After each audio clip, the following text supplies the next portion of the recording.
তোমাদেরকে দেখাবো একটা street side, Kolkata street side biryani কিভাবে তৈরি হয়। 100 টাকায় চিকেন বিরিয়ানি আর 150 টাকায় মটন বিরিয়ানি পাওয়া যায়। এখন দেখছো পুরো পিওর বাসমতি রাইস কিন্তু চলে যাচ্ছে গরম জলে, আর তার মধ্যে কিছু দেওয়া ছিল। ভাই কি দেওয়া ছিল ওর ভেতরে জলে? ওর মধ্যে নুন ছিল, হ্যাঁ লঙ্কা, লং, ইলাইচি। আচ্ছা, এই ভাই চিকেন সাজাচ্ছে হাড়ির মধ্যে। ভাই কয় পিস করে চিকেন যায়? ये 50। হ্যাঁ 50 50। আর মটনও কি একই হাড়িতে হয়? हाँ আচ্ছা, মটনও যাবে এরপরে। हाँ। ওকে, এবার কিন্তু হাড়ির মধ্যে সম্পূর্ণভাবে চলে গেছে চিকেন, মটন আর আলু। বাহ, লাভলি।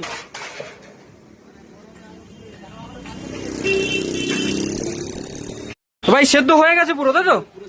পুরো সেদ্ধ হয়ে গেছে। আর এখানে কিন্তু দেখো রাইস গুলো পুরো হাফ বয়েলড হওয়া চলে এসছে। দারুন। কি যাচ্ছে? আচ্ছা, মটনের রোগানটা কিন্তু এবার এই দেখো হাড়ির ভেতরে চলে যাচ্ছে। বাহ, তোমাদের বিরিয়ানি কি একটু গ্রেভি গ্রেভি হয় নাকি ফুল ড্রাই হয়? গ্রেভি গ্রেভি হবে। গ্রেভি গ্রেভি হবে। এই দেখ বুঝবেন যে হ্যাঁ বিরিয়ানি বানিয়েছে। ওকে, না না, এটা পেঁয়াজ ভাজা আছে। পেঁয়াজের ভাজা মানে? আচ্ছা, মানে বেরেস্তা যাচ্ছে, তাই তো? বাহ, বিরিয়ানি মশলা এটাই তোমাদের সেই সিক্রেট মশলা নাকি? সিক্রেট মশলা। তো ভাই এবার কি চাল চলে যাবে নাকি? চাওয়াল লাগছে না। বাহ, ও রাইস চলে যাচ্ছে বিরিয়ানি হাঁড়িতে।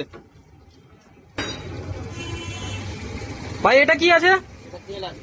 তেল আছে, আচ্ছা। এই তেলটা দিলে কি হয় ভাতের উপরে? তেলটা দিলে একটু মশলা মশলা হয়। একটু মশলা মশলা হয়, আর চালটা একটু সফট হয় নাকি? সফট হয়।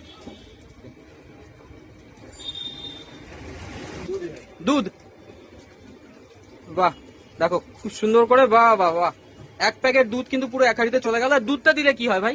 দুধটা দিলে চাওয়ালটা নরম হয়, চাওয়ালটা ভাঙবে না। আচ্ছা, ভাঙবে না আর ভাতটা নরম হবে আর। বাহ,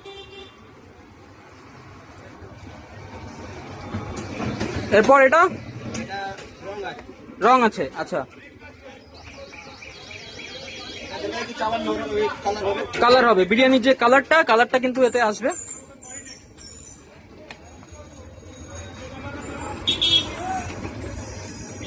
দারুন। আর এটা এটা বিরিয়ানি মশলা। বিরিয়ানি মশলা।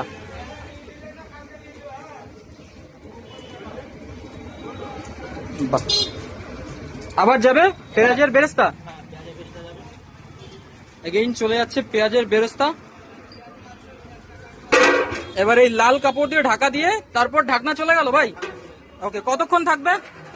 15 মিনিট। 15 মিনিট মতো দম হবে।